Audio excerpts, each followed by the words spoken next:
ഇത് കഴിഞ്ഞ് നമ്മുടെ ചെയർമാനായിട്ട് സംസാരിച്ചു. ചെയർമാൻ പറഞ്ഞു 7 മാസം മുന്നേ ചെയർമാനായിട്ട് സംസാരിച്ചു. ചെയർമാനായിട്ട് സംസാരിച്ച് ശരിയാക്കാന്ന് പറഞ്ഞു. 7 മാസം കഴിയുമ്പോൾ ചെയർമാൻ ഇന്നൊരു സംസാരിക്കാൻ പറ്റിയിട്ടില്ല. അപ്പോൾ അതങ്ങനെ ആ ഒരു ലെവലിൽ അങ്ങനെ പോയിട്ടിരിക്കുന്നത്. ഇത് കഴിഞ്ഞിപ്പോൾ ഈ കഴിഞ്ഞ 3-4 ദിവസം മുമ്പ് വന്നു. അപ്പോൾ നമ്മുടെ ചെയർമാൻ തലപ്പത്തിരിക്കുന്ന ആൾ ചെയർമാൻ ഏറ്റെടുത്തുണ്ടല്ലോ. 7 മാസമായിട്ട് എൻ്റെ ആൾ എന്നോട് സെക്യൂരിറ്റിയൊക്കെ വെച്ചിട്ടുണ്ടിരിക്കുന്നത്. ഇന്നേ വരെ അതിനൊരു മറുപടിയും കിട്ടിയിട്ടില്ല. അതെ, എപ്പോൾ സെക്യൂരിറ്റി ചെയ്യുന്നു അവിടെ പറഞ്ഞ ശമ്പളം ഒരു 650 രൂപ കിട്ടുന്നത് 10,000 ചിലപ്പോൾ കിട്ടും. ചിലപ്പോൾ ലീവ് ദിവസം കാശ് കിട്ടില്ല, ലീവ് ഇല്ലാത്ത ദിവസം കിട്ടും. ചിലപ്പോൾ ഈ മാസം ചിലപ്പോൾ 20 ദിവസം അസ്വസ്ഥ എനിക്കിരിക്കാൻ വലിയ മസിൽ കയറും, വൈകുന്നേരം മസിൽ കയറും. ചിലപ്പോൾ അങ്ങനെ കുത്തിയിരുന്നെങ്കിൽ ചിലപ്പോൾ കാല് കാഴ്ച കണ്ടോ. ഇതുമായി എല്ലാവർക്കും നല്ല നമസ്കാരം. എൻ്റെ അടുത്തിരിക്കുന്ന ചേട്ടനെ ചാലക്കുടിക്കാർ കണ്ടിട്ടുണ്ടാവും. ഇത് നമ്മുടെ സെബാസ്റ്റ്യേട്ടൻ, നമ്മുടെ ചാലക്കുടി നഗരസഭയുടെ സെക്യൂരിറ്റി ആയിട്ട് ജോലി ചെയ്യുന്ന സെബാസ്റ്റ്യനെ കണ്ടിട്ടുണ്ടാവും. സെബാസ്റ്റ്യേട്ടൻ വിയാർപുരം സ്വദേശിയാണ്. സെബാസ്റ്റ്യേട്ടൻ ഒരു പട്ടാളക്കാരനാണ്. CRPF സേവനമനുഷ്ഠിച്ച ഒരു വ്യക്തിയാണ്. ഇപ്പോൾ ധന്യ ഹോസ്പിറ്റലിന് മുന്നിൽ അദ്ദേഹം ഒരു സമരത്തിന് ഇരിക്കുകയാണ്. അതായത് അദ്ദേഹത്തിൻ്റെ കാല് ഇവിടെ ചികിത്സയ്ക്കായിട്ട് വന്നിട്ട് കാലിൽ അവർ നടത്തിയ ചികിത്സാ പിഴവ് കാരണം അദ്ദേഹത്തിൻ്റെ വീടും മറ്റു കാര്യങ്ങളും നഷ്ടപ്പെട്ടു. ഒരുപാട് ചിലവ് അതിന് വഹിക്കേണ്ടി വന്നു. അത് മാത്രമല്ല, അദ്ദേഹത്തിൻ്റെ ജീവിതം തന്നെ വലിയൊരു ടേണിംഗ് പോയിന്റിലേക്ക് മാറി നാശമായി തകർന്ന് തരിപ്പണമായിട്ടുള്ളൊരു സ്ഥിതിയാണെന്നാണ് അദ്ദേഹം പറയുന്നത്. ധന്യ ഹോസ്പിറ്റലിൽ വന്നിട്ടുള്ളൊരു വീഴ്ചയാണ് ഇതിന് കാരണമായിട്ടുള്ളതെന്നാണ് അദ്ദേഹം പറയുന്നത്.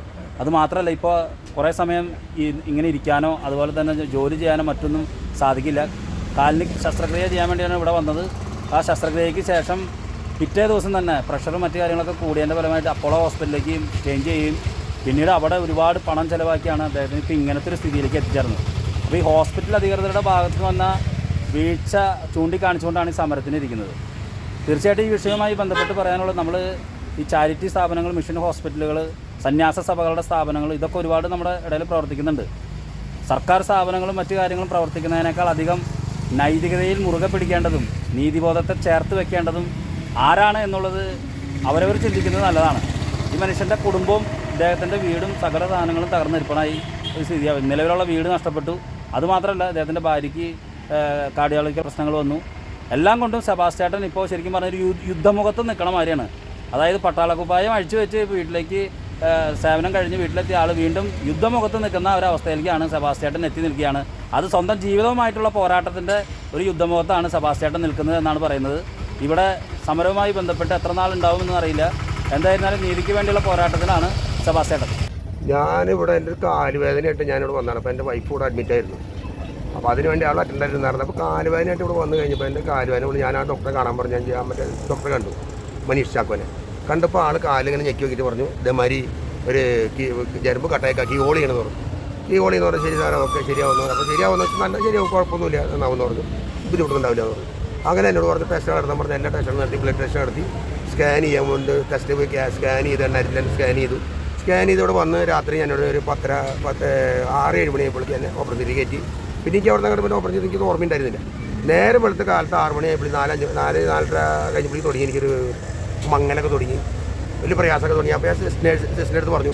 സിസ്റ്റർ അങ്ങനെ തന്നെ പോയി എവിടെയാണ് പോയി പിന്നെ കണ്ടില്ല. കുറച്ച് നേരം 6 മണി എവിടെയും എനിക്ക് ഒന്നും കാണാൻ പറ്റില്ല, ഇരുട്ടുമാരി എല്ലാം കാണുന്നു ഒന്നും കാണാൻ. അപ്പോൾ ഞാൻ ഒന്ന് ഒച്ചെടുത്തു എൻ്റെ മോനും അനിയനൊക്കെ പുറത്ത് പറഞ്ഞു. അവരൊന്ന് ഇത് വിളിക്കും, ഡോക്ടറെ വിളിച്ചു. ഡോക്ടർ വന്ന് പിടുത്ത് വഴി കണ്ടത് വെച്ചാൽ എല്ലാം ബ്ലഡിൻ്റെ മറ്റേ പ്രഷർ ആയി താഴത്ത് ഇറങ്ങണമില്ല, കുറേ പാടുപെട്ട് ചെയ്യില്ല. അപ്പോൾ ആളെല്ലാം ഒരു വലിച്ചു ഒരു കടികൾ പറഞ്ഞു ഇമ്മീഡിയറ്റ്ലി വേഗം അപ്പോൾ എനിക്ക് ഉണ്ടാക്കും, അല്ലെങ്കിൽ ആൾ 10 മിനിറ്റുകൊണ്ട് എത്തിക്കണം. 10 മിനിറ്റ് എത്തിച്ചില്ലെങ്കിൽ ആളോട് കൈവിട്ട് പോകും, വേഗം എത്തിച്ചോളാൻ പറഞ്ഞു. അപ്പോൾ മോനുണ്ടായിരുന്നു, ഇവിടുത്തെ ആംബുലൻസ് ഡ്രൈവർ എല്ലാം കൂടി നേരെ കൊണ്ടു. അപ്പോൾ ഇവരോട് വിളിച്ച് പറഞ്ഞു, ആളുകൾ ഡിപ്പാർട്ട്മെൻറ്റ് ആളാണ്, അവർക്ക് പൊളിച്ച് പറഞ്ഞപ്പോൾ അവിടേക്കാണ് സെറ്റിൽമെൻ്റ് ആയിരുന്നു. എല്ലാം ചെന്ന വശം എൻ്റെ ദൈവാനുഗ്രഹം കൊണ്ട് അവർ നേരെ കൊണ്ടുവന്ന് ICU കൊണ്ട് ഇവിടുന്ന് കൊണ്ടുപോയി രക്ഷപ്പെട്ടു. ICU 3-ാം ദിവസം എനിക്ക് ഒരു ഇതൊക്കെ കണ്ണെ കാണാൻ പറ്റി, ക്ലിയറായി. അപ്പോഴും പ്രഷർ കുറയാനില്ല. അങ്ങനെ വരുന്നതിന് 3-4-ാമത്തെ ദിവസം നമ്മുടെ സെൻറ്റ് ജെയിംസിൽ ഇപ്പോഴുള്ള സുനിലാത്ത സെൻറ്റ് ജെയിംസിൽ നമ്മുടെ അപ്പോളയിലായിരുന്നു. ആളെ വിളിച്ച് കാണിച്ചപ്പോൾ ആൾ ഈ പ്ലാസ്റ്റർ ഇട്ട പ്ലാസ്റ്റാണ് ഈ കാണുന്നത് തന്നെ ലാസ്റ്റുള്ളത്. അതിങ്ങനെ കണ്ടങ്ങനെ പൊളിച്ച് നോക്കിയപ്പോൾ ഈ കണ്ടീഷനിൽ കാണണം. അപ്പോൾ ആളങ്ങനെ ഇട്ടാണ് പോയി. അപ്പോൾ ഞാനെന്ന് വെച്ചിട്ടുണ്ടെങ്കിൽ ബാക്കിൽ നിന്നിട്ട് ഫോട്ടോ എടുത്ത് എൻ്റെ ഒരു അനിയുണ്ടായിരുന്നു, അനിയോട് ഫോട്ടോ എടുത്ത് വെച്ചു.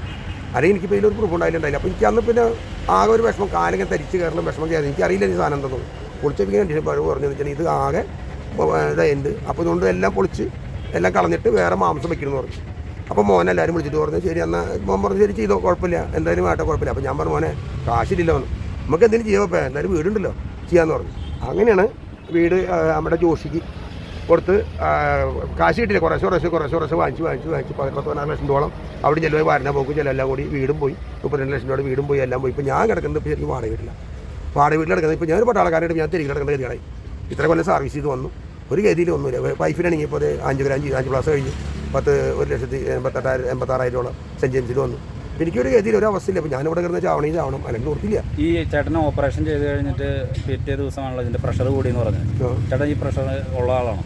ഞാൻ ഒന്നും ഉണ്ടായിരുന്നില്ല. എല്ലാം ഇല്ല, ഒരു ഷുഗറില്ല, പ്രഷറില്ല, കൊളസ്ട്രോൾ ഇല്ല. ഇപ്പോഴും ചെക്ക് ചെയ്താലും എനിക്കൊന്നുമില്ല. ആകെയുള്ള പ്രഷർ, ആ പ്രഷർ അന്ന് വന്ന പ്രഷർ ഈ സമയം വരെ എനിക്ക് ഹൈ ആയിട്ട് പോകാൻ കുറഞ്ഞിട്ടില്ല. ഇപ്പോൾ എനിക്കാണെങ്കിൽ ഇവിടെ കയറാനും പറ്റില്ല.